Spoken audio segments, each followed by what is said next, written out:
దిశ disease burden. ఇక్కడి నుంచి ప్రభుత్వం మొత్తం మీకు ఒక ప్రొఫైల్ ఇస్తున్నాం. ఈ ప్రభుత్వం యొక్క స్ట్రాటజీ కూడా మీకు చెప్తున్నాం. ఇది మీరు కూడా ప్రజల్లోకి తీసుకుపోయి ఆరోగ్య ఆంధ్రప్రదేశ్ దోహదం చేయాలంటే ఏమేం చేయాలో మనం చెప్పే పరిస్థితిలో ఉండాలి.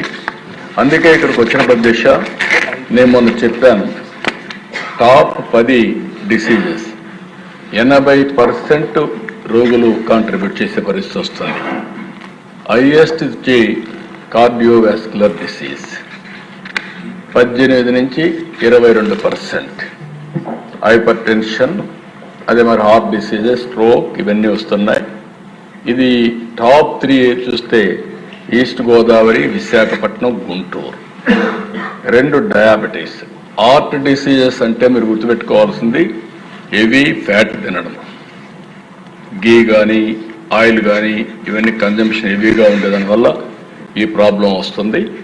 రెండోది డయాబెటీస్ మీరు చూసినప్పుడు 12 to 15%.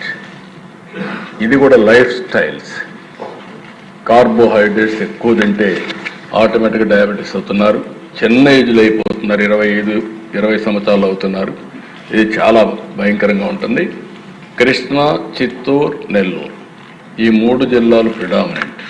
కృష్ణా ఆటోమేటిక్గా రైస్ ఈటింగ్ ఎక్కువ, అదే మాదిరిగా నెల్లూరు కూడా రైస్ బాగా పాపులర్ రైస్ వస్తుంది, అక్కడ ఎక్కువ తింటున్నారు. చిత్తూరు కూడా ఎక్కువ ఈ ప్రాబ్లం ఉంది.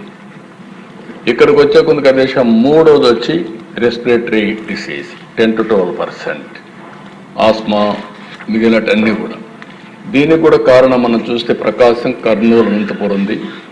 ఎక్కడైతే పొల్యూషన్ కానీ పొల్యూటెడ్ ఫుడ్ కానీ ఇలాంటివన్నీ ఉంటే, ఎయిర్ కానీ ఇవన్నీ ఉంటే ఈ ప్రాబ్లం ఎక్కువ వస్తుంది. ఇంకా ఫర్దర్ డయాగ్నోస్కి వెళ్తాం. ఇంకొక పక్కన ఇన్ఫెక్చువస్ డిసీజెస్, ఇది కూడా క్లీన్నెస్ సరిగా లేకుండా, హైజీనిక్గా ఉండకుండా వీటన్నీ ఉంటే వస్తుంది.